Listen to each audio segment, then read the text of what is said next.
What if I told you that every 5 years you repaint your house, not because paint fails, but because it's designed to fail? Modern acrylic paint traps moisture, feeds mold inside your walls, cracks within a decade, and releases volatile organic compounds into the air. Compounds linked to headaches, asthma, and long-term neurological damage. Meanwhile, a $4 bucket of lime and water, the same formula the Romans used on the Colosseum, seals cracks by itself through a process called carbonation, kills 99% of surface bacteria, and has survived on standing structures for over 700 years. One product makes you a repeat customer, the other makes you free. And that is not an exaggeration. Every single claim you just heard is backed by published science, government records, or materials analysis from one of the most respected engineering universities on Earth. So before you spend another $3,000 repainting your house with the same product that failed 5 years ago, you need to understand what lime wash actually is, how it works at a molecular level, why it disappeared from the American market, and who profits every single time you choose not to use it. The chemistry is elegant and almost absurdly simple. You start with limestone calcium carbonate, one of the most abundant minerals on the planet. You heat it in a kiln to roughly 1700 degrees Fahrenheit. That heat drives off carbon dioxide and converts the calcium carbonate into calcium oxide, commonly known as quicklime. You then add water, a process called slaking, and the calcium oxide becomes calcium hydroxide, which is the active ingredient in lime wash. When you brush that calcium hydroxide onto a wall, something remarkable happens. It begins to absorb carbon dioxide from the surrounding atmosphere and slowly converts back into calcium carbonate. In other words, it turns back into limestone. You are not painting your wall, you are growing stone on it. This process is called carbonation, and it has been documented in materials, science, literature for more than a century. But here is where it gets extraordinary. In January 2023, a research team led by MIT professor Admir Mazik published a paper in the journal Science Advances, revealing that ancient Roman concrete contained tiny calcium-rich inclusions called limeclasts. The team discovered that when microcracks form in the concrete, water seeps in and dissolves those limeclasts. The dissolved calcium then recrystallizes as calcium carbonate and seals the crack automatically without any human intervention. The team replicated this in the lab. They made hot mixed concrete using ancient Roman formulations, deliberately cracked the samples, and ran water through them. Within 2 weeks, the cracks had completely healed and the water stopped flowing. Identical samples made without the quicklime component never healed at all. That is the same chemistry that occurs in a $4 bucket of lime wash on your garden wall. When a tiny crack appears, moisture enters, dissolves available calcium hydroxide, and recrystallizes it as calcium carbonate, stone, filling the crack before it can spread. Your wall heals itself while you sleep. No contractor, no invoice, no second coat, and the benefits go far beyond crack repair. Freshly applied lime wash has a pH of approximately 12 to 12.5. For context, bleach sits around 12.6. At that alkalinity, bacteria, mold spores, and fungal colonies simply cannot survive on the surface. The National Park Service of the United States, the agency responsible for preserving the most historically significant structures in the country, officially describes lime wash as a fire retardant, antiseptic, antifungal, odorless, and non-allergenic coating. Their published guidance states that lime wash helps buildings breathe by allowing trapped moisture to pass outward through the wall, reducing mildew and the rotting of structural timbers. It can eliminate mosquito larvae. It reduces odors where animals are kept. And when applied to rooftops, it reduces interior temperatures by up to 10 degrees. That is not a sales brochure from a startup. That is the United States government telling you that a product costing a few dollars outperforms coatings that cost $40 a gallon. Now let me take you back in time, because the history of this material is older than most civilizations you were taught about in school. The earliest known large-scale use of lime plaster dates to approximately 7,500 years before Christ at Ain Ghazal in modern-day Jordan. Residents used lime mixed with crushed limestone to coat their walls, floors, and hearths. By 4000 BC, lime mortar was being used in the construction of the Egyptian pyramids. In early Egyptian tombs, walls were coated with lime, mixed with clays, sand, and small amounts of anhydrite, a formula used throughout the valleys of the queens and kings. Around 1700 BC, the Minoans on the island of Crete were painting frescoes directly onto lime-coated walls, the same technique Michelangelo would use on the ceiling of the Sistine Chapel nearly 3,000 years later. The Romans took lime technology and scaled it across an empire. They mixed lime with volcanic ash from Pozzuoli to create hydraulic cement, the formula behind the Pantheon, the Colosseum, and aqueducts that still deliver water to Rome today, over 2,000 years after they were built.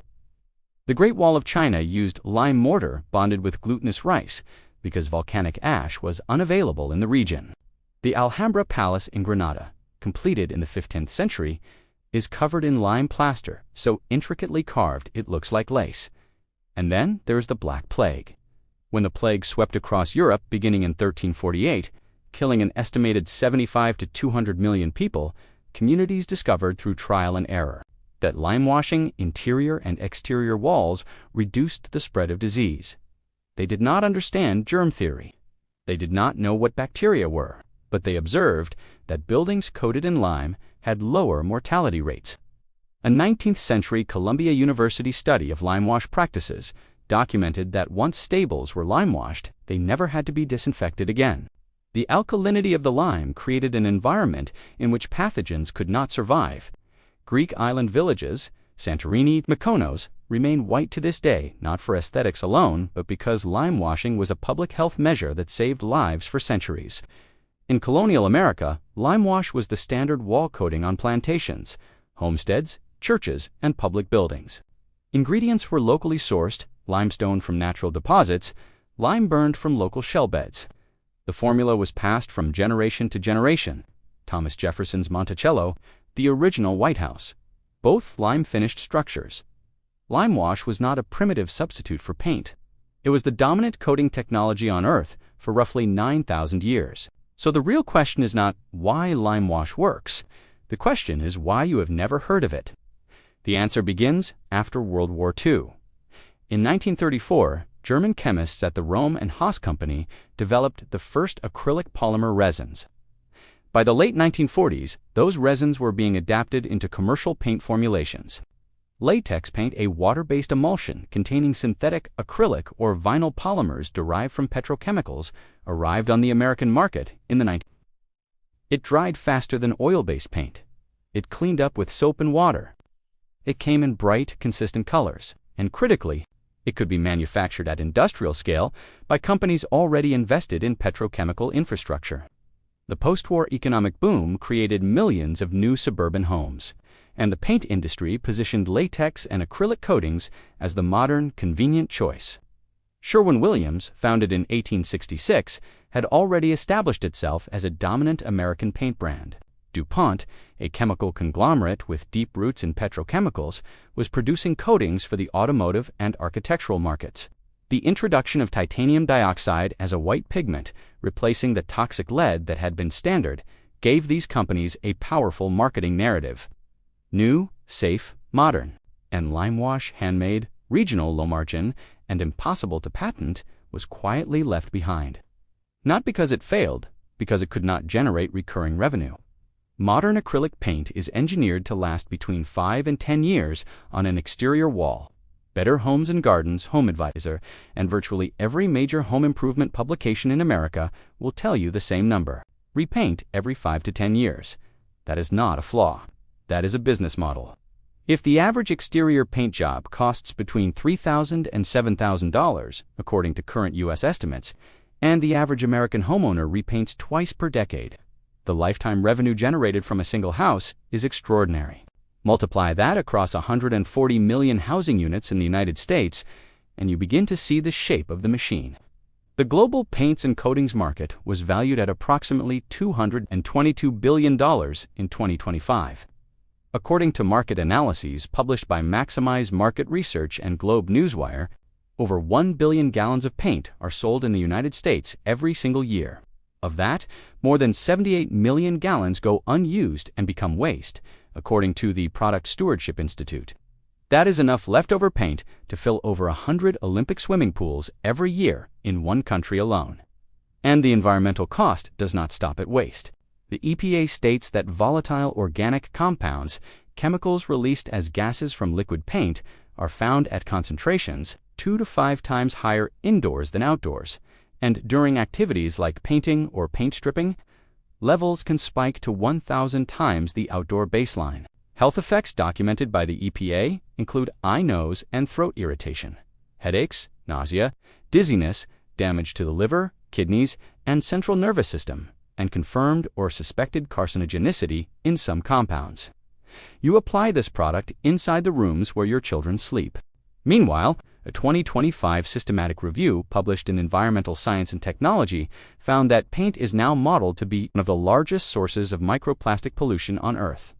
When acrylic and latex coatings weather, crack, and peel, they shed microplastic particles into soil, stormwater, and eventually rivers and oceans.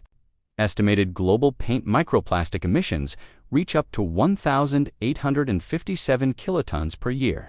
For context, that makes paint a larger source of microplastics than clothing fibers or tire dust in some models, and lime wash. It is calcium carbonate.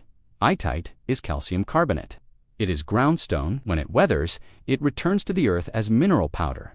Zero plastic, zero toxicity, zero synthetic polymers.